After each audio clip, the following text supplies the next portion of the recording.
క్రీస్తు రాకడ ధ్వని ప్రేక్షకులకు శుభాలు తెలియచేస్తున్నాం.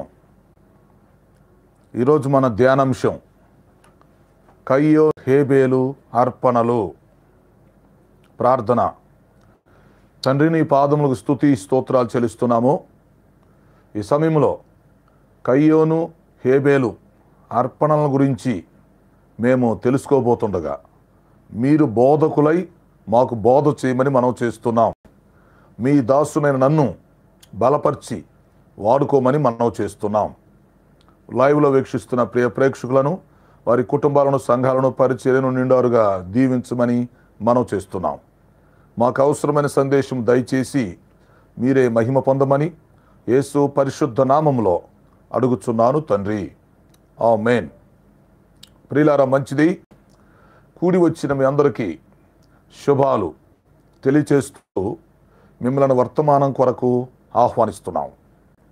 ఈరోజు మన ధ్యానాంశము కయ్యోను హేబేలు అర్పణలు. దేవుడు హేబేలు అర్పణ ఎందుకు అంగీకరించాడు? కయ్యోను అర్పణ ఎందుకు అంగీకరించలేదు?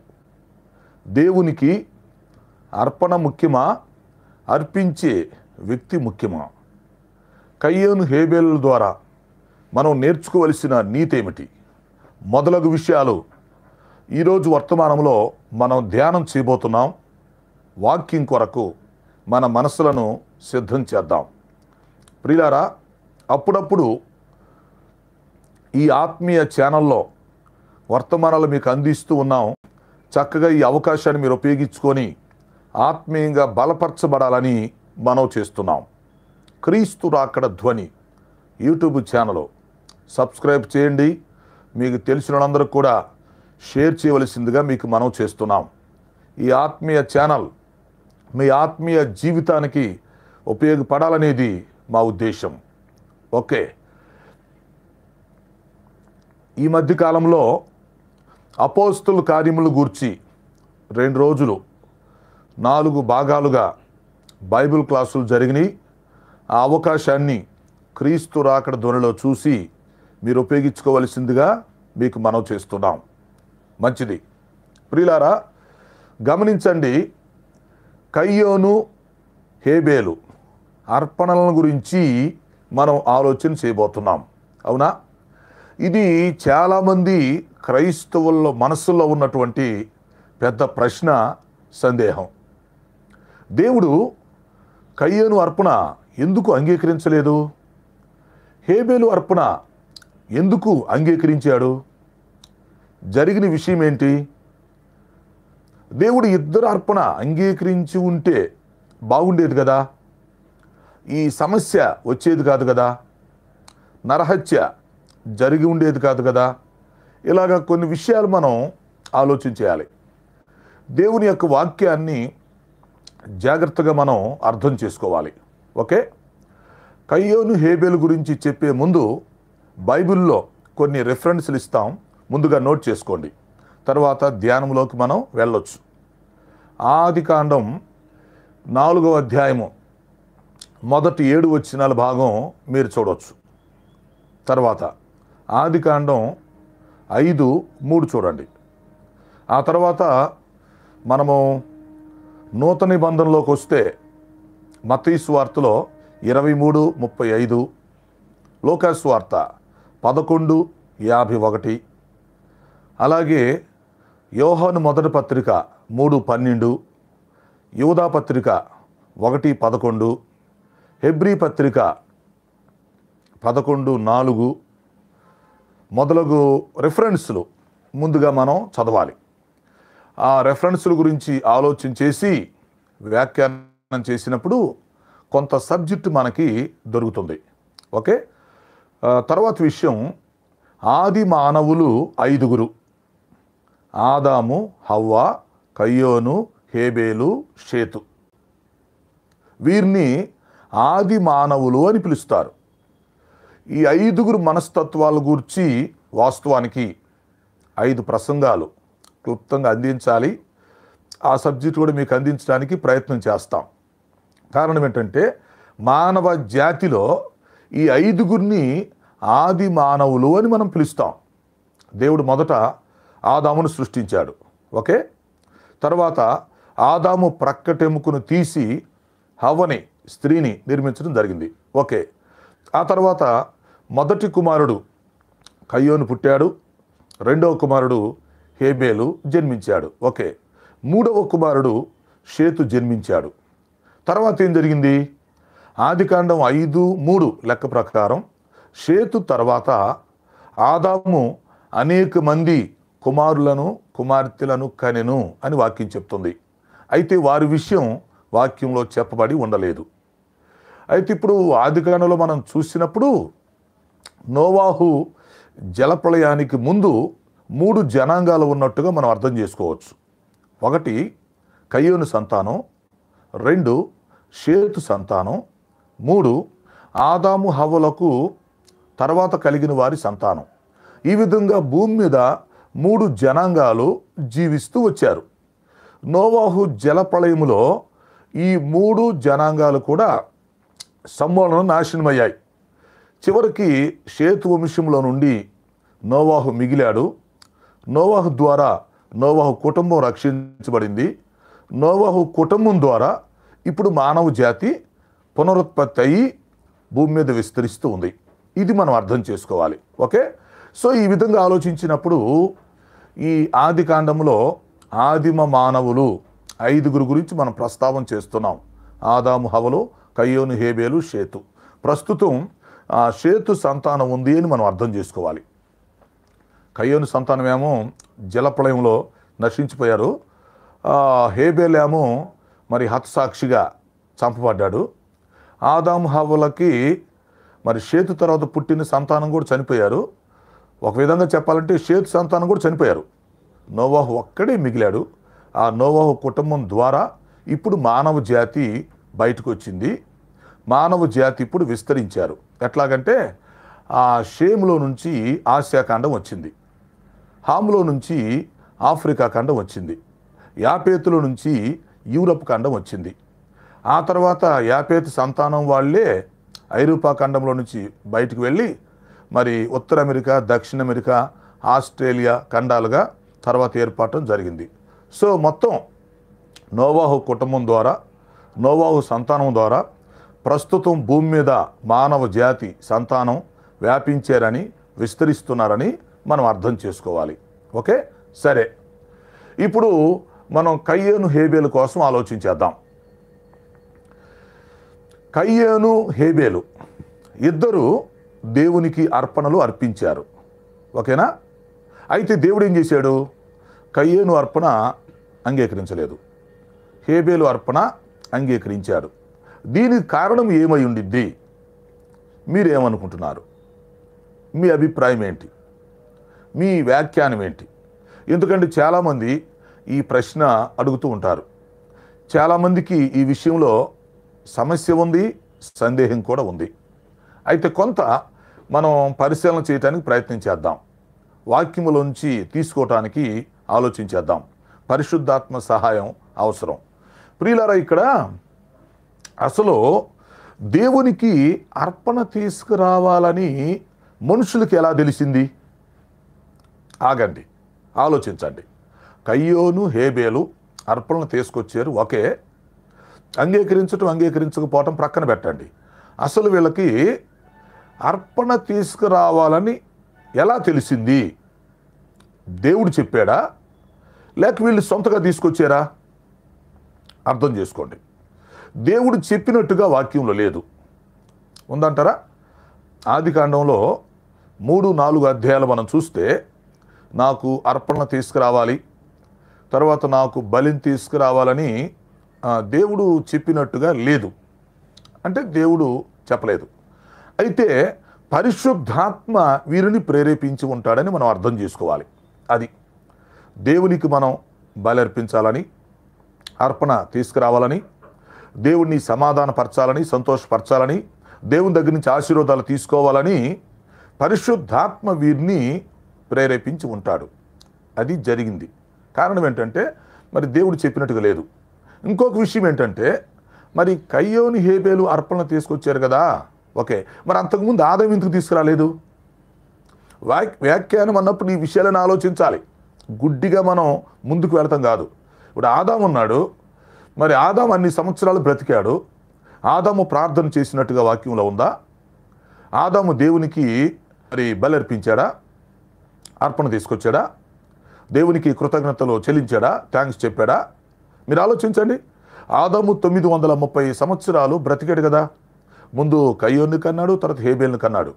ఆ తర్వాత 130 సంవత్సరాల వయసులో షేతును కన్నాడు. అవునా? షేతు తర్వాత 800 సంవత్సరాలు బ్రతికాడు. ఓకే, కానీ ఆదాము జీవితంలో మరి ప్రార్థన ఎందుకు చేయలేదు? ప్రార్థన ఎక్కడ మొదలైంది? ఆదికాండంలో మనం చూస్తే 4:26లో షేతుకి ఎనోషు పుట్టినప్పుడు యెహోవా నామమున ప్రార్థన చేయుట ఆరంభమైందని వాక్యం చెప్తుంది. అంటే షేతు కుమారుడైన ఎనోషు కాలంలో ప్రార్థన చేయటం మొదలైంది. అయితే మరి ఆదాము ఎందుకు ప్రార్థన చేయలేదు? అదే నేను ఆలోచిస్తున్నాను. ఆదాము ఎందుకు ఆరాధన చేయలేదు? ఎందుకు దేవునికి కృతజ్ఞతలు చెల్లించలేదు? తర్వాత మరి ఆదాము దేవునికి బలి అర్పించవచ్చుగా, అర్పణ చేయొచ్చుగా, చేయలా. దేవుడు ఆదాముకు చెప్పలేదా? లేక ఆదాముకి తెలీదా? తెలుసా? లేక ఆదాముకి మరి తెలిస్తే ఆయన తన పిల్లలకు చెప్పుంటాడా? చెప్తే వారు తెచ్చి ఉంటారా? దీన్ని ఎట్లా మీరు ఆలోచిస్తారు? మన వాక్యం చదువుకుంటూ వెళ్ళటం కాదు, ప్రసంగాలు చేయటం వినటం కాదు, వాక్యాన్ని వ్యాఖ్యానం చేయాలి. ప్రసంగం వేరు, వ్యాఖ్యానం వేరు. అర్థం చేసుకోండి. కాబట్టి దేవుడైతే చెప్పలేదు, పరిశుద్ధాత్మ ప్రేరేపించి ఉండొచ్చు. ఓకే, అయితే మరి ఆదాము తన జీవితంలో ఈ విధంగా బలి అర్పించినట్టుగా, అర్పణలో చేసినట్టుగా లేదు. తర్వాత విషయం ఏంటంటే, ఆదాము పాట పాడేటప్పుడు, కవిత్వం చెప్పేటప్పుడు కూడా దేవుని గురించి చెప్పకుండా భార్య గురించి చెప్పాడు. అక్కడ వచ్చింది చిక్కు. మొదటి స్థానాన్ని, మొదటి ప్రేమను దేవుడికి ఇవ్వలేకపోయాడు, దేవుణ్ణి మహింపరచలేకపోయాడు, దేవుణ్ణి సంతోషపెట్టలేకపోయాడు. ఇప్పుడు కవిత్వం వరం ఉందండి ఆదాముకి. దేవుని గురించి ఒక మంచి పాట పాడొచ్చుగా, కవిత్వం చెప్పొచ్చుగా. ఏం చేశాడు? నా ఎముకల్లో ఎముక, నా మాంసములో మాంసమా, ఇది నరుల్లో నుంచి తీయబడింది కనుక నారి అనబడిద్దని బ్రహ్మాండంగా కవిత్వం చెప్పి పాట పాడాడు. అది భార్య గురించి చేశాడు. ఆ పాట ఏంటో, ఆ కవిత్వం ఏంటో దేవుని గురించి చెప్పుంటే చాలా బాగుండేది. అందుకే నేను చెప్తున్నాను, ఈ ఆది మానవులు 5గురు గురించి 5 వర్తమానాలు ప్రేక్షకులకు అందించాలి. అప్పుడు ప్రేక్షకులకు మంచి జ్ఞానోదయం కలుగుతుంది. అంతేకాదు, ఈ 5గురు వ్యక్తుల నుంచి మనం నేర్చుకోవలసిన పాఠాలు కూడా చక్కగా నేర్చుకోగలుగుతాం. ఒక్కొక్క వ్యక్తి నుంచి ఏమేం పాఠాలు మనం నేర్చుకోవచ్చో చక్కగా నేర్చుకోగలం. సో ఆదాము పరిస్థితి చూస్తే మరి మంచిగా అనిపించటం లేదు. దేవుడు ఆదాముని ప్రేమించాడు కానీ ఆదాము దేవుని ప్రేమించినట్టుగా లేదు. లేక ఆదాము దేవుని కంటే తన భార్యని హవని ఎక్కువ ప్రేమిస్తున్నట్టుగా మనకు అర్థమైంది. చివరికి హవ మాటే విని ఆ పండు కూడా తినటం జరిగింది, ఆజ్ఞ అతిక్రమించడం జరిగింది, పాపం చేయటం జరిగింది. పాప స్వభావం కూడా ఆదాము హవల్లోకి వచ్చింది. సో ఆదాముని ఇలా ప్రక్కన పెట్టండి. ఆదాము అర్పణ తీసుకురాలేదు. సరే, మరి హవ పరిస్థితి ఏంటి? హవ ప్రార్థన చేసిందా? బలర్పించిందా? అర్పణ తెచ్చిందా? లేక ఆదాముకి ఏమన్నా మంచి డైరెక్షన్ ఇచ్చిందా? కనీసం హవ్వన్న మంచి డైరెక్షన్ ఇవ్వచ్చు కదా. పండు తినమని చెప్పి చెడగొట్టింది కానీ మరి ప్రార్థన చేసుకుందాం, కృతజ్ఞతలు చెల్లిద్దాం, ఆరాధన చేద్దాం, మరి దేవుని దగ్గరికి బలిని తీసుకుని వెళదామని చెప్పి హవ్వ చెప్పలేకపోయింది కదా. పండు తినమని చెప్పి తాను తినమని చెప్పి భర్తను చెడగొట్టిందే కానీ మరి భర్తకు మంచి సలహాలు ఇవ్వచ్చుగా, భర్తను ఒక మంచి మార్గం నడిపించవచ్చుగా. ఇప్పుడు ఆదామేమో లైన్లో లేడు, మరి హవ్వన్న లైన్లో పెట్టవచ్చు కదా. సో హవ్వ కూడా సైలెంట్గా ఉన్నట్టుగా మనకు అర్థమవుతుంది. అయితే ఒక చిన్న విషయం ఏంటంటే, ఆదికాండం 4:1 హవ్వ తన మనస్సులో అనుకుంది ఒక మంచి మాట. ఏంటంటే 4:1 హవ్వ గర్భవతి అయి కుమారుని కనినప్పుడు అతనికి కయ్యోనని పేరు పెట్టింది. యెహోవా దయ వలన నేను ఒక కుమారుణ్ణి సంపాదించుకొంటిని అనుకుంది. అంటే అది తన మనస్సులో అనుకుంది. సరే, కొంచెం ప్రార్థన చేసింది అనుకుందాం, మనసులో ఒకవేళ దేవునికి కృతజ్ఞతలు చెల్లించిందేమో, రైట్. సో మొత్తానికి అనుకుంది, యెహోవా దయ వలన నేను కుమారుని సంపాదించుకున్నాను అనుకుంది. ఓకే. కానీ విషయం ఏంటంటే, దేవునికి బలర్పించే విషయంలో, అర్పణలు తీసుకొచ్చే విషయంలో ఆదాము సైలెంట్గా ఉన్నాడు. తర్వాత హవ్వ కూడా సైలెంట్గా ఉంది. మరి హవ్వ ఆదాముని ప్రేరేపించినట్టుగా కూడా మనకు కనిపించడం లేదు. ఓకే. ఇక తర్వాత మూడో వ్యక్తి వచ్చాడు రంగంలోకి. ఎవరో కయ్యోను. నాలుగో వ్యక్తి ఎవరు? హేబేలు. ఐదో వ్యక్తి షేతు. అయితే ఇప్పుడు మనం షేతు దగ్గరికి వెళ్ళాం కాబట్టి కయ్యోను దగ్గర, హేబేలు దగ్గర మనం ఆగాలి. అంతేనా? ఇప్పుడు కయ్యోను హేబేలుని ఇద్దరు, వీళ్ళిద్దరూ అన్నదమ్ముళ్ళు. అయితే కవల పిల్లలు కాదు. వీళ్ళిద్దరి మధ్యలో గ్యాప్ ఉంది. సరే, ఇప్పుడు వీళ్ళిద్దరిలో మొదట అర్పణ ఎవరు తీసుకొచ్చారంటే కయ్యోని తీసుకొచ్చాడు. ఇద్దరు ఒకేసారి తేవచ్చు, లేదా హేబేలు ముందు తెచ్చి ఉండొచ్చు.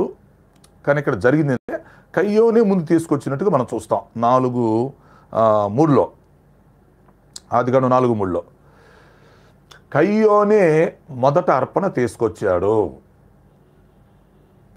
బలర్పించాలనే విషయం వీరికి తెలుసా తెలీదా అంటే తెలిసి ఉండొచ్చు.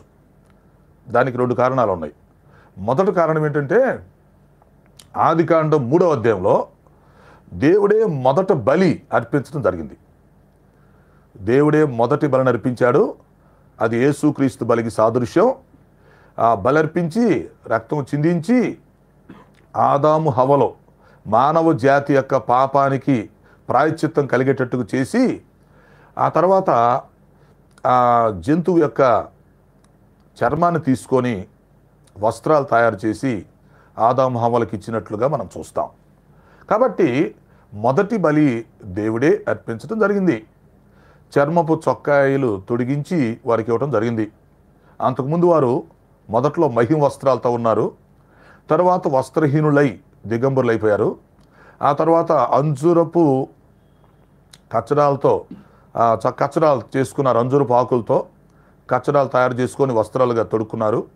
దేవుడు ఏం చేశాడంటే మహిమ వస్త్రం కూడా పోయింది కాబట్టి అంజూరపు ఆకులు వస్త్రాలు వద్దని చెప్పి చక్కగా చర్మపు చొక్కాయిలు తొడిగి వారికి ఇచ్చేశారు. ఓకే. సో మొదటి బలి దేవుడు అర్పించేశాడు. రక్తం చిందించడం, వారికి ప్రాయశ్చిత్తం దేవుడే కలిగించాడు, అయిపోయింది. సో ఆ విధంగా వారికి తెలుసు మొదటి కారణం దేవుడే బలర్పించాడు కనుక దేవుని దగ్గరికి వచ్చేటప్పుడు బలర్పించాలని, రక్తం చిందించాలనే విషయం వారికి తెలుసు. అంటే ఆదాము హవ్వలకి తెలుసు. వారు ఖచ్చితంగా కయ్యోను హేబేలుకి చెప్పుంటారు. చెప్పరు అని మనం అనుకోకూడదు. ఎందుకంటే మరి దేవుడు బలర్పించినప్పుడు ఆదాము హవ్వలు చూసినప్పుడు వారికి తెలిసినప్పుడు వారు చెప్పకుండా ఎలా ఉంటారు? ఖచ్చితంగా చెప్పుంటారు. సో దేవునికి బలర్పించాలి అని ఆదాము హవ్వలు చెప్పుంటారు. రెండవది పరిశుద్ధాత్మ కూడా వారిని ప్రేరేపించి ఉంటారు దేవునికి బలర్పించాలని, అర్పణ తీసుకురావాలని. లేకపోతే వారికి ఎలా తెలుస్తుంది? సో మొత్తానికి తెలిసింది. ఓకే, తెలిసింది. తర్వాత నిర్ణయించుకున్నారు. వారికి తెలియపరచబట్టమే కాదు, వారు దేవుని యొద్దకు రావటానికి, అర్పణలు తీసుకురావటానికి ఇద్దరు నిర్ణయించుకున్నారు. ఆ విషయాన్ని మీరు అర్థం చేసుకోవాలి. కయ్యోను నిర్ణయించుకున్నాడు, హేబేలు కూడా నిర్ణయించుకున్నాడు. ఓకే. అయితే వీరిద్దరిలో ముందు కయ్యోనే వచ్చాడు. కయ్యోను ఏం చేశాడు? మరి అతడు వ్యవసాయదారుడు గనక చక్కగా వ్యవసాయం చేతికొచ్చింది, పంటలు పండాయి. తనకు పండినటువంటి పంటలో కొంత తీసుకొచ్చి దేవునికి అర్పించడం జరిగింది. కొంతమంది అంటారు కయ్యోను మంచి అర్పణ ఇవ్వలేదు, శ్రేష్టమైనది ఇవ్వలేదు, లేక తాలుగింజలు ఇచ్చాడు అని కొంతమంది అంటారు. కానీ అలాగని మనం అనుకోలేం. ఎందుకంటే బైబిల్లో లేదు కదా. కయ్యోను మంచి అర్పణ తేలేదని ఉందా? లేక కయ్యోను తాలుగింజలు తీసుకొచ్చాడని ఉందా? లేదు. కాబట్టి మనం అలా ఊహించుకోవటమే కానీ అలాగ చెప్పలేం. మొత్తానికి కయ్యోనే మొదట అర్పణ తీసుకొచ్చేసాడు. తాను వ్యవసాయదారుడు గనుక తనకు పండినటువంటి పంటలో నుంచి కొంత ధాన్యం తీసుకొచ్చి దేవుడికి అర్పించాడు. అది మనం అర్థం చేసుకోవాలి. అంటే ఇక్కడ దాన్ని మనం ఎట్లా అర్థం చేసుకోవాలి? కయ్యోను ప్రథమ ఫలముల పండగ చేసినట్టుగా అర్థం చేసుకోవాలి, లేదా కృతజ్ఞత అర్పణల పండగ చేసినట్టుగా మనం అర్థం చేసుకోవాలి. అంటే ఈ ప్రథమ ఫలముల పండగ అనేది ఆనాటి నుంచి ఈనాటి వరకు ఉంది ప్రపంచంలో. ఒక క్రైస్తవ్యంలోనే కాదు, ఇశ్రాయేలీలోనే కాదు, మీరు చూస్తే ప్రపంచం అంతటా అన్ని మతాల్లో కూడా ఈ పండగ విస్తరించిందన్నమాట. ఇదే తొలి పండగ, ఫస్ట్ ఫెస్టివల్. ఏది? దేవునికి ప్రథమ ఫలములు అర్పించాలి అనేటువంటి పండగ, లేక దేవునికి కృతజ్ఞత అర్పణలు తీసుకొని రావాలి అనేటువంటి పరిస్థితి ఆది కాలం నుంచి ఉంది. ఇది పాత నిబంధనలో ఇశ్రాయేలు దగ్గర నుంచి వచ్చింది కాదు, క్రొత్త నిబంధనలో క్రైస్తవుల దగ్గర నుంచి వచ్చింది కాదు. ఇది మీరు చూస్తే ప్రపంచంలో ప్రతి మతంలో కూడా ఈ రోజుకి కనిపిస్తుంది. కాకపోతే వాళ్ళు నిజమైన జీవం కలిగిన దేవుడు ఎవరో తెలియక, సృష్టికర్త ఎవరో తెలియక వారు నమ్ముతున్నటువంటి దైవాలకి తీసుకెళ్ళి అర్పణలు అర్పిస్తారు. కానీ ఈ అర్పణలు అర్పించే పండగ మాత్రం అనాది కాలం నుంచి ఉందని మనం అర్థం చేసుకోవచ్చు బైబిల్లో. కాబట్టి ఇప్పుడు ఏంటి? దేవుడు చెప్పిన దాన్ని బట్టి, లేక ఆదాము హవ్వలు చెప్పిన దాన్ని బట్టి, పరిశుద్ధాత్మ ప్రేరేపించిన దాన్ని బట్టి కయ్యోను హేబేలు ఇద్దరు కూడా అర్పణలు తీసుకురావటానికి డిసైడ్ అయ్యారు. ఓకే, కయ్యోను ముందు తెచ్చాడు, హేబేలు తర్వాత తీసుకొచ్చాడు. ఓకే, అయితే కయ్యోను మనం అనుకున్నట్టుగా మరి తాలుగింజలు తేవటం, లేక దేవుడికి నచ్చినటువంటి అర్పణ తెచ్చాడని మనం అనుకోకూడదు. అతను వ్యవసాయదారుడు, తనకు పండినటువంటి పంటలో నుంచి కొంత తీసుకొచ్చాడు. మీరు అర్థం చేసుకోండి. మరి దేవుడికి తెచ్చేటప్పుడు ప్రథమ ఫలమే తెచ్చుంటాడు, అంతే కదా? ముందు పండిందే తెచ్చుంటాడు, అలాగే శ్రేష్టమైనది తెచ్చుంటాడు. కయ్యోను గురించి మరీ మనమంతా వ్యతిరేకంగా ఆలోచన చేయలేము, తర్వాత చెప్తా విషయం. కాబట్టి ప్రథమ ఫలం తెచ్చుంటాడు, ధాన్యంలో శ్రేష్టమైన తెచ్చుండొచ్చు. ఓకే, అయితే తర్వాత హేబేలు తీసుకొచ్చాడు. హేబేలు అర్పణ దేవుడు అంగీకరించాడు, కయ్యోను అర్పణ దేవుడు అంగీకరించలేదు. ఓకేనా? ఇక్కడ ఒక విషయం మీరు గమనించాలి.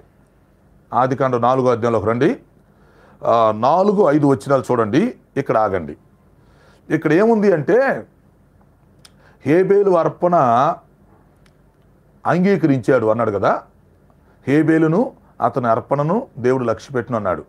5వ వచనంలో కయ్యోనును అతని అర్పణను దేవుడు లక్ష్య పెట్టలేదు అన్నాడు. ఇక్కడ ఒక పాయింట్ తీసుకోవాలి మీరు. కయ్యోను అర్పణ దేవుడు లక్ష్య పెట్టలేదు అని ఉంది, కానీ అంగీకరించలేదని లేదు. కొన్ని విషయాలు మీకు నేను చెప్పాలి. లక్ష్య పెట్టడం వేరు, అంగీకరించటం వేరు. రెండు పదాలు తీసుకొచ్చి మీరు ఒకటి చేయకూడదు. ఎందుకంటే ఆ పదాల యొక్క తీవ్రత, ఆ పదాల యొక్క అర్థం వేరుగా ఉంది. లక్ష్య పెట్టడం వేరు, అంగీకరించడం వేరు. సో కయ్యోను గురించి ఏముంది? 5వ వచనంలో దేవుడు కయ్యోనును అతని అర్పణను లక్ష్య పెట్టలేదు. లక్ష్య పెట్టలేదంటే అంగీకరించలేదని మనం అనుకోకూడదు. అంటే ఆ అర్పణ పెద్ద పట్టించుకోలేదు.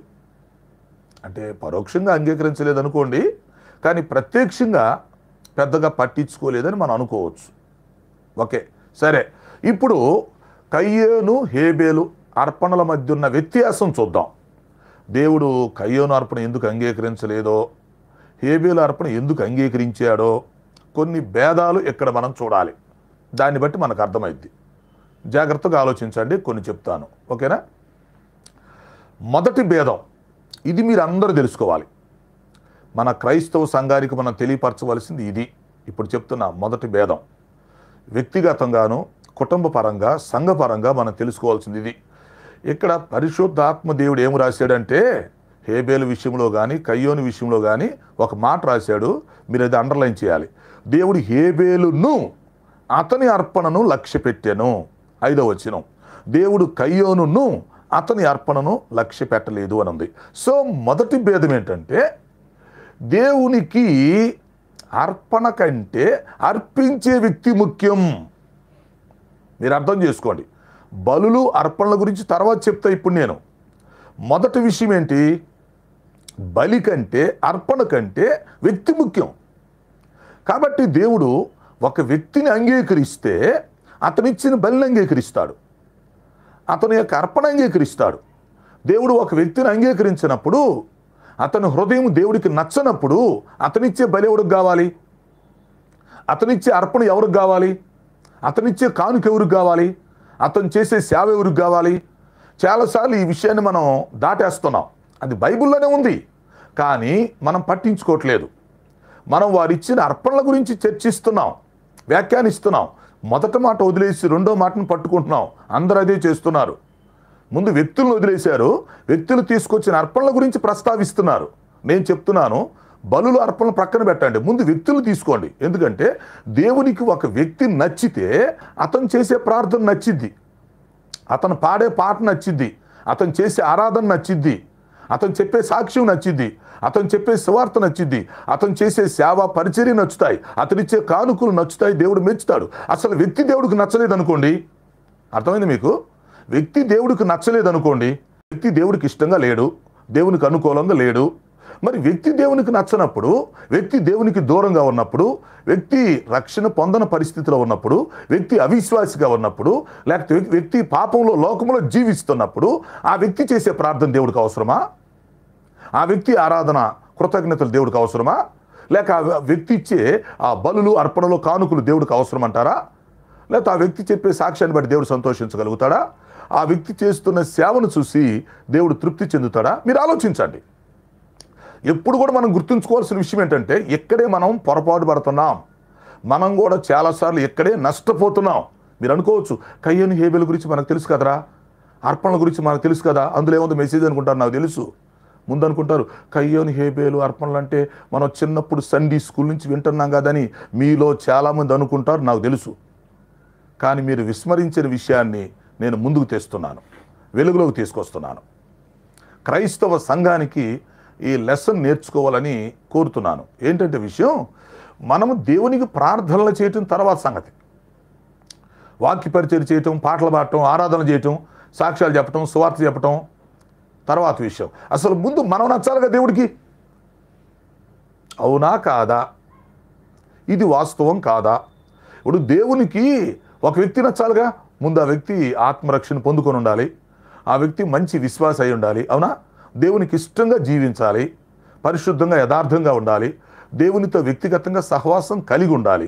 ఓకే, సో ఒక వ్యక్తి ముందు దేవుడికి నచ్చితే ఇప్పుడు ఆ వ్యక్తిని దేవుడు అంగీకరించాలి. ముందు ఆ వ్యక్తిని అంగీకరిస్తే అతను చేసిన ప్రార్థన కూడా దేవుడు అంగీకరించి జవాబిస్తాడు, అతని ఆరాధన దేవుడు అంగీకరించి ఆశీర్వాదాలిస్తాడు, అతన్ని దేవుడు సేవలో వాడుకోవటం మొదలు పెడతాడు, అతనికి దేవుడు తన పరిశుద్ధాత్మ అనుగ్రహించడం జరిగిద్ది.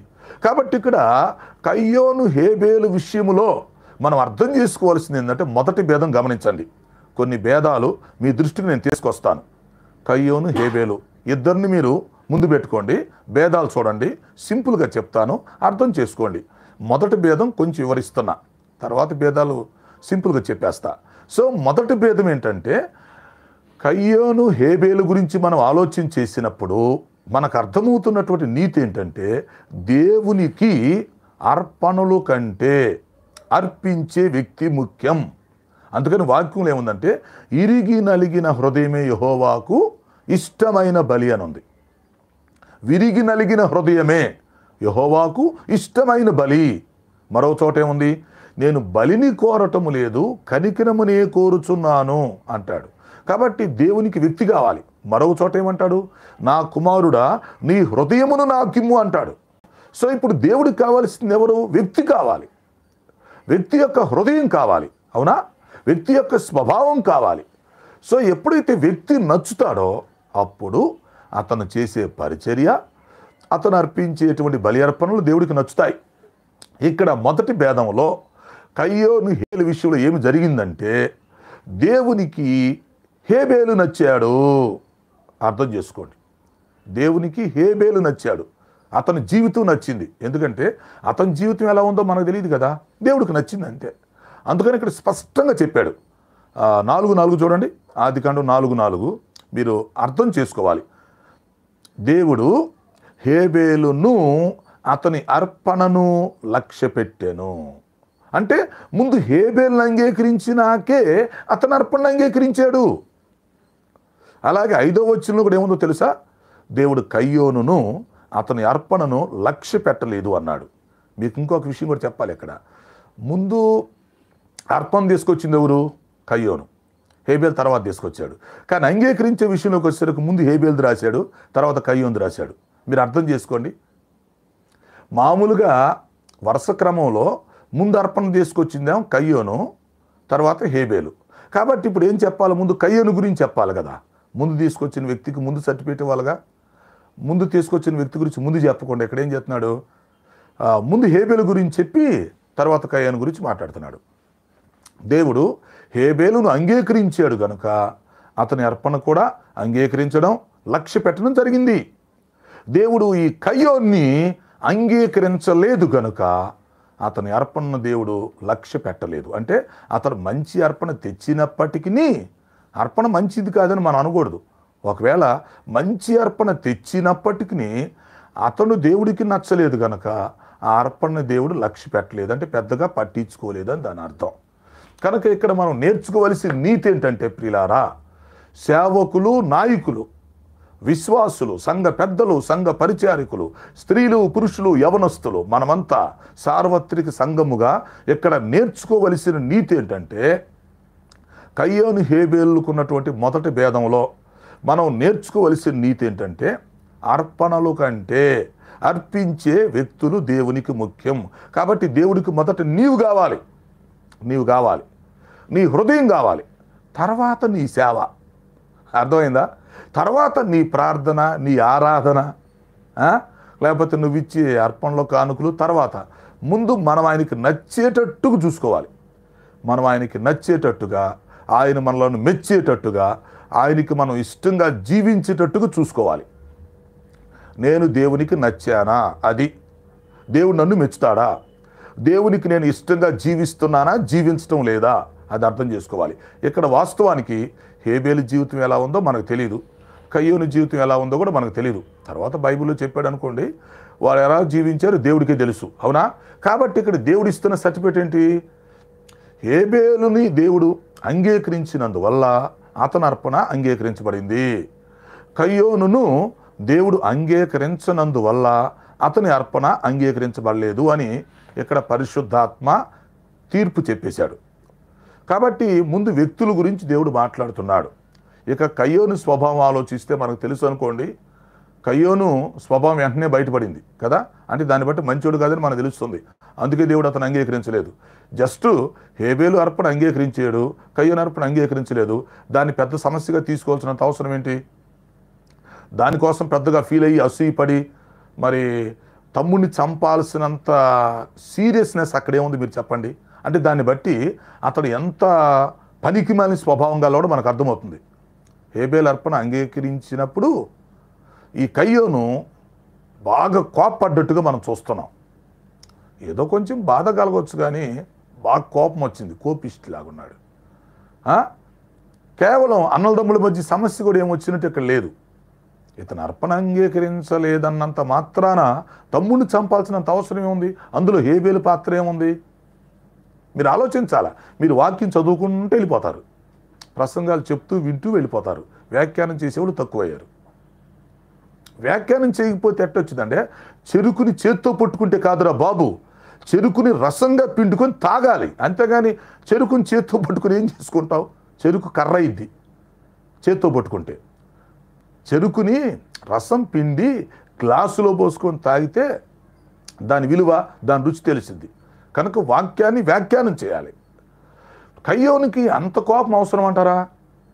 దాన్ని అంత పెద్ద విషయం చేసాడేంటి? తమ్ముడిని నరహత్య చేయటం ఏంటి? ఘోరం కదా. అందుకు అంటే కయ్యోను స్వభావం మంచిది కాదు కాబట్టి దేవుడు అతని అర్పణ కూడా అంగీకరించలేదు అన్నమాట. అది ఇంకా కయ్యోను గురించి మనం చూస్తే మరి మీరు బైబిల్లో ఉండిద్ది కదా, ఆ కయ్యోను దుష్టుని సంబంధి అని ఉండిద్ది. తర్వాత కయ్యోను మార్గం మంచిది కాదు అంటున్నాడు యోధ. కయ్యోను మార్గం మంచిది కాదు. యోహాను ఏమంటున్నాడు? అతడు దుష్టుని సంబంధి అంటున్నాడు. సో ఈ విధంగా మనం ఆలోచిస్తే మొదటి భేదం దేవుడు హేబేలు అర్పణ ఎందుకు అంగీకరించాడు, కయ్యోను అర్పణ ఎందుకు అంగీకరించలేదు? కొన్ని భేదాలు గమనించండి. మొదటి భేదం మాత్రం కొంచెం లోతుగా చెప్తున్నాను. మొదటి భేదం ఏమిటి? దేవుడు హేబేలును అంగీకరించాడు కనుక అతని అర్పణ కూడా అంగీకరించడం జరిగింది. దేవుడు కయ్యోనును అంగీకరించలేదు గనుక అతని అర్పణను కూడా అంగీకరించలేదు. ఒకవేళ మంచి అర్పణ తెచ్చినప్పటికీ ఇతను నచ్చనందువల్ల అర్పణ దేవుడు లక్ష్య పెట్టలేదు, పట్టించుకోలేదు. అది సంగతి. అలా అర్థం చేసుకోవాలి. సో మన జీవితాల్లో కూడా ఇక్కడ మనం నేర్చుకోవలసిన నీతి ఏంటంటే, మనము మొదట దేవునికి నచ్చితే, మొదట మన హృదయాన్ని ఆయనకి ఇస్తే, మన స్వభావం ఆయనకి నచ్చితే అప్పుడు ఏం చేస్తాడంటే తన పరిశుద్ధాత్మను మనకిస్తాడు. దైవిక స్వభావం మనకు వచ్చిద్ది. తన ప్రణాళిక ప్రకారం మనల్ని వాడుకుంటాడు. తన చేతిలో పాత్రలుగా వాడుకుంటాడు. ఆశీర్వదించడం మొదలైద్ది. అంతేగాని మనం నచ్చకుండా మనం ఏదో చేస్తామంటే దేవుడు ఏదో ఉప్పొంగిపోతాడని మనం అనుకోకూడదు. దేవుడికి నచ్చుతుందని అనుకోకూడదు. దేవునికి నీ పరిచర్య కంటే, నీ ప్రార్థన ఆరాధనల కంటే, నువ్విచ్చే కానుకల కంటే నువ్వే దేవుడికి ముఖ్యం. అది తెలుసుకో. కాబట్టి మొదట మనం అంగీకరించబడేటట్టుగా చూసుకోవాలి. ఇది మొదటి భేదం. దేవునికి మనము అంగీకరించబడేటట్టుగా చూసుకోవాలి. హేబేలు అలాగా జీవించాడు, కయ్యను అలాగా జీవించలేదు. సో వారి జీవితాలను బట్టి దేవుడు వారిని అలా నిర్ణయించడం జరిగింది. మొదటి భేదం. ఇక రెండో భేదం తీసుకోండి. దేవుని దగ్గరికి వచ్చేటప్పుడు, అర్థమైందా? దేవుని దగ్గరికి వచ్చేటప్పుడు ఎవరైనా సరే విశ్వాసంతో రావాలి. అది విశ్వాసం అనేది ఇంపార్టెంట్. హెబ్రీ పత్రిక 11:6 చూడండి. హెబ్రీ పత్రిక 11:6. విశ్వాసము లేకుండా దేవునికి ఇష్టలై ఉండుట అసాధ్యము. దేవుని యొద్దకు వచ్చువారు ఆయన ఉన్నాడనియు తనను వెదకు వారందరికీ ఫలము దయచేయవాడనియు నమ్మవలెను కదా. సో దేవుని దగ్గరికి వచ్చే ప్రతి వ్యక్తికి ముందు వ్యక్తి ముఖ్యం, రెండోది వ్యక్తి యొక్క విశ్వాసం ముఖ్యం.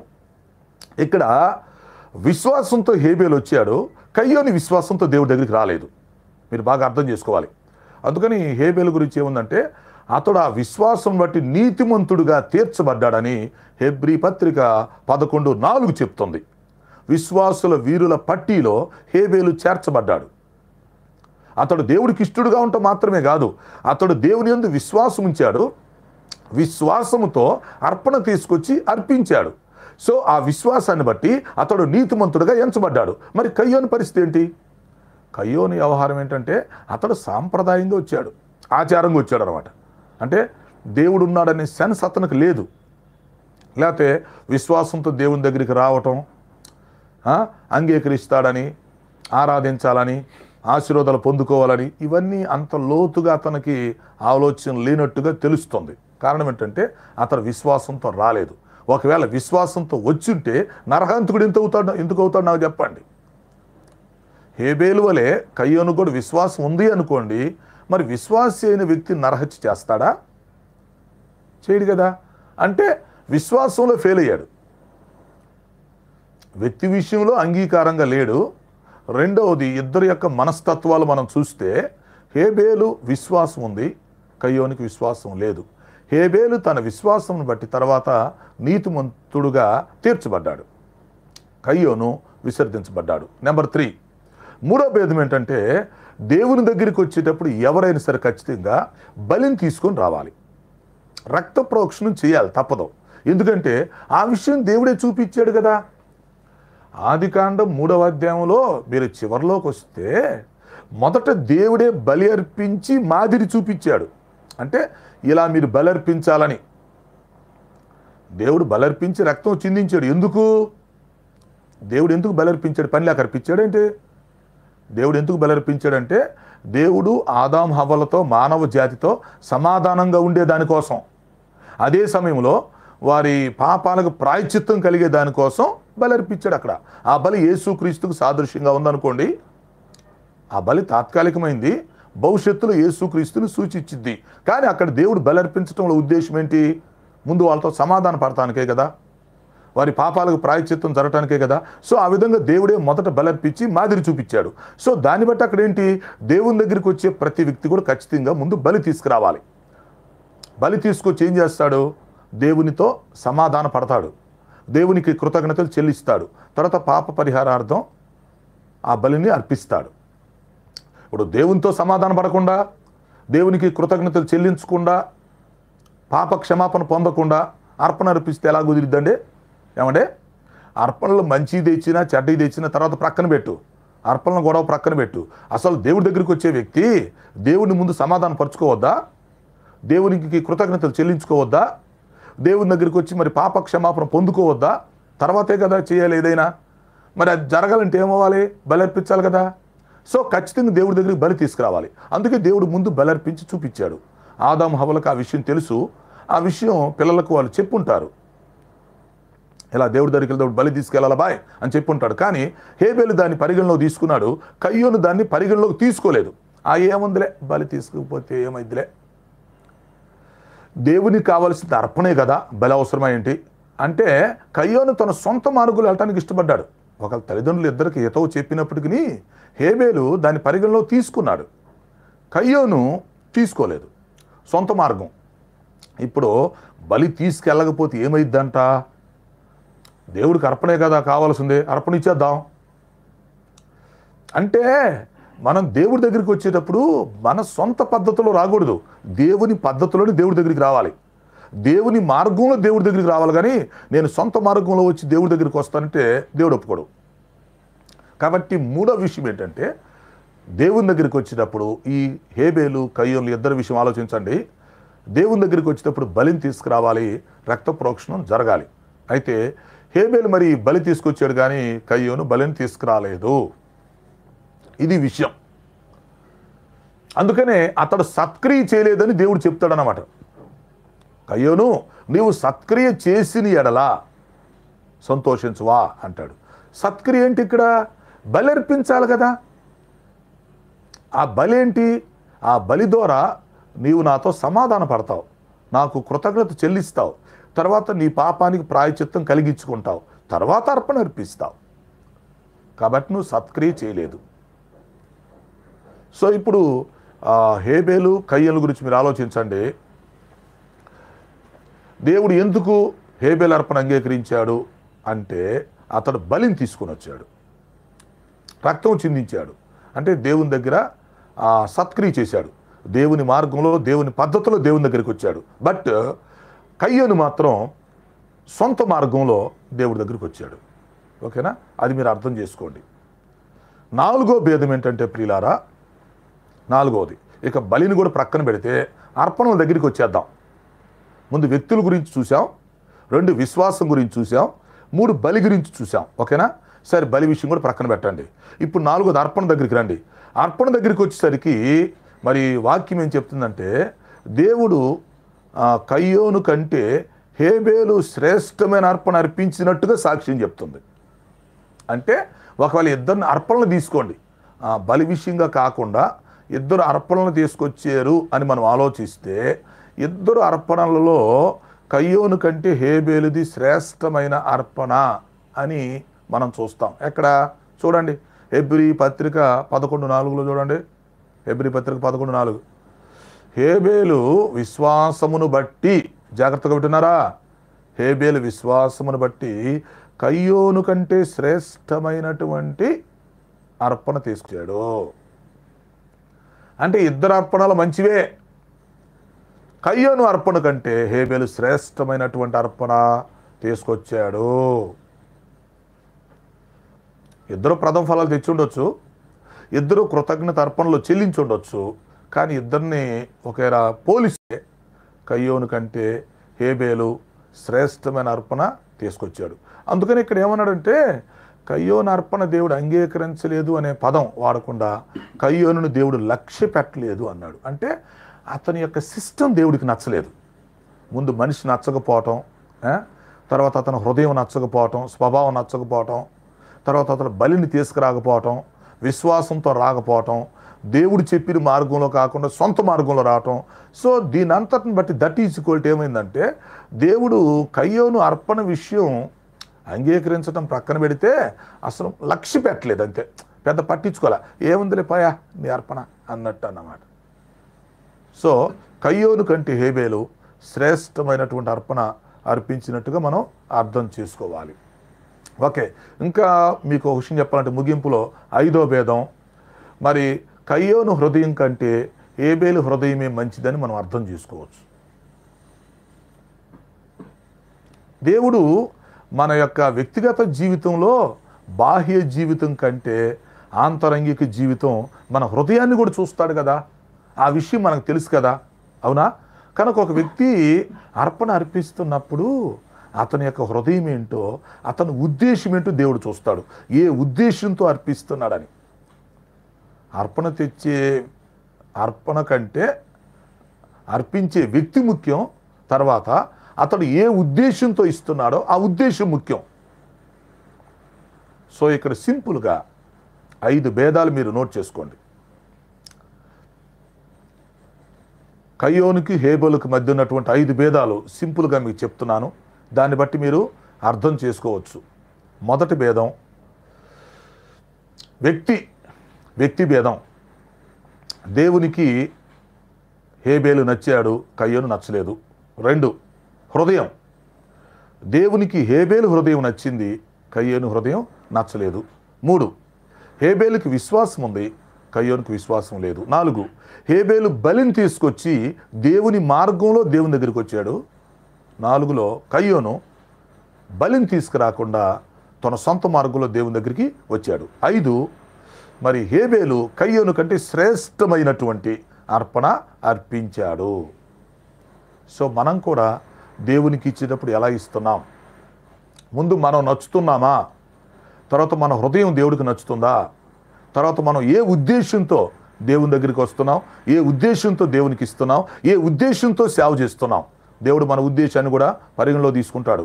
తర్వాత మనం ఎంత విశ్వాసంతో మరి ప్రార్థిస్తున్నామో, అర్పణ అర్పిస్తున్నామో, సేవ చేస్తున్నామో, మన విశ్వాసాన్ని కూడా ఆయన పరిగణలో తీసుకుంటాడు. ఆ తర్వాత మన అర్పణలో ఆయన పరిగణలో తీసుకుంటాడు, మన పరిచర్యని ఆయన పరిగణలో తీసుకుంటాడు. సో ఈ విషయాలు మనం అర్థం చేసుకొని కయ్యోన్ను హేబేల్ని ముందు పెట్టుకొని మనం కయ్యోన్లాగా ఉన్నామా, హేబేల్లాగా ఉన్నామా, దేవుడికి నచ్చుతున్నామా, నచ్చట్లేదా, అది మనం ఆలోచించుకోవాలి. ఆది మానవులు 5గురు మనస్తత్వాల గురించి తర్వాత దేవుని చిత్తమైతే ఎప్పుడైనా 5 క్లుప్త వర్తమానాలు మీకు అందించడానికి ప్రయత్నం చేద్దాం ఒక సబ్జెక్టుగా. అయితే ఇప్పుడు ప్రస్తుతానికి కయ్యోను హేబేలు మధ్యలో ఉన్న భేదాలు మీరు అర్థం చేసుకోండి. దేవుడు హేబేలు అర్పణ ఎందుకు అంగీకరించాడో ఇప్పుడు మీకు జవాబు వచ్చిందని మేము ఆశిస్తున్నాము.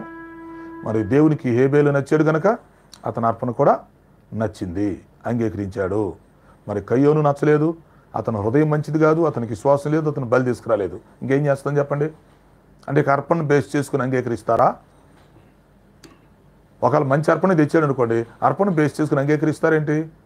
అందుకే అంగీకరించబడలేదు. సో ప్రియమైన సోదరులారా, ప్రియ సేవకులారా, విశ్వాసులారా, అర్థం చేసుకోండి. దేవునికి మనం ఇచ్చే అర్పణలు ఎలా ఇస్తున్నాం, దేవునికి మనం ఇచ్చే కానుకలు ఎలా ఇస్తున్నాం, ఏ హృదయంతో ఇస్తున్నాం, ఏ ఉద్దేశంతో ఇస్తున్నాం, మనం ప్రార్థన చేసేటప్పుడు ఎంత విశ్వాసంతో ప్రార్థన చేస్తున్నాం, అసలు మన హృదయం ఎలా ఉంది, అసలు ముందు మనం దేవుడికి నచ్చేమా నచ్చలేదా, దేవుడు నచ్చినట్టుగా మనం అర్థం చేసుకోగలమా, పరిశుద్ధాత్మ సాక్ష్యం ఇస్తున్నాడా? లేకపోతే మీరు అర్థం చేసుకోండి, చాలా సంవత్సరాల నుంచి మనం సేవకులుగా ఉన్నా, విశ్వాసులుగా ఉన్నా, పరిచర్య చేస్తున్నా ప్రయోజనం ఉండదో అర్థం చేసుకోండి. మీరు ఈ ప్రశ్న వ్యక్తిగతంగా వేసుకోండి. అసలు దేవుడికి నేను నచ్చేనా నచ్చలేదా? దేవునికి నేను నచ్చకుండానే సేవ చేస్తున్నానా ఏమో, దేవునికి నేను నచ్చకుండానే ఆరాధన చేస్తున్నానా, దేవునికి నేను నచ్చకుండానే ఈ పరిచర్య చేస్తున్నానా, అందుకే దేవుడు అంగీకరించట్లేదా, అందుకే మంచి ఫలితాలు రావట్లేదా, అందుకే నేను అభివృద్ధి చెందట్లేదా? ఈ విషయాలని చక్కగా మీరు ఆలోచన చేసుకొని మనము కయ్యోను వంటి వారిలాగా ఉండకూడదని వాక్యంలో చెప్పినట్టుగా మనం హేబేల్ లాంటి జీవితం కలిగి ఉండడానికి ప్రయత్నం చేద్దాము. మరి ఈరోజు ముందు వ్యక్తిగా మనం దేవుడికి నచ్చాలి, తర్వాత మన హృదయం చూసుకుందాం, తర్వాత మన ఉద్దేశాన్ని చూసుకుందాం, మన విశ్వాసాన్ని చూసుకుందాం. ఆ తర్వాత మన పరిచర్య, మన అర్పణలు అవన్నీ కూడా చూసుకొని మనం ఆత్మీయ జీవితంలో ముందుకు సాగిపోవాలని, దేవునికి మనం ఇచ్చేది శ్రేష్టమైంది దేవుడికి ఇవ్వాలి, ప్రథమ ఫలాలుగా దేవునికి ఇవ్వాలి, కృతజ్ఞతతో దేవునికి ఇవ్వాలి, దేవుడు అంగీకరించే స్థితిలో దేవునికి ఇవ్వాలని నేను మీ అందరికీ మనవి చేస్తూ ఈ వర్తమానాన్ని ముగింపు తీసుకొస్తున్నాను. అట్టి కృపను దేవుడు మనందరికీ దయచేయును గాక. ప్రార్థన. తండ్రి నీకు స్తోత్రాలు, విన్న వర్తమానం మా హృదయాల్లో ఫలింపు చేయమని మనం చేస్తున్నాం. హేబేల్లాగా శ్రేష్టమైంది మీకు ఇవ్వటానికి సహాయం చేయండి ప్రభువా. అలాగే మా హృదయం మంచిగా ఉండటానికి, మా విశ్వాసం, మా ఉద్దేశాలు మంచిగా ఉండటానికి సహాయం చేయండి. మా జీవితంలో మీ కొరకు గొప్ప సేవ చేయనట్లుగా, లేక గొప్ప విశ్వాసి జీవితం కలిగి ఉన్నట్లుగా అనుగ్రహించమని మనం చేస్తున్నాం. మహిమ తెచ్చుకోమని యేసు నామములో అడుగుచున్నాను తండ్రి, ఆమేన్. తండ్రి, కుమార, పరిశుద్ధాత్మ త్రియేక దేవుని దీవెన మనకు తోడై నడిపించును గాక. ఆమేన్, ఆమేన్.